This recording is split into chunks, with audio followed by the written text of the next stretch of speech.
মই জানো তুমি মোক কেতিয়াও বিপদত পৰিবলৈ নিদিয়া গতিকে কোৱা প্ৰভা মোৰ এই পাপৰ ভাগি তুমি কবানে কোৱা প্ৰভা কোৱা প্ৰভা কোৱা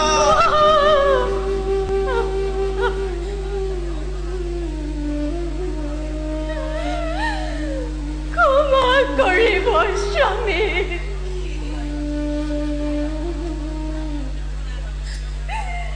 স্বামী হিচাপে মোক ভৰণ পোষণ দিয়াটো আপোনাৰ দায়িত্ব আৰু কৰ্তব্য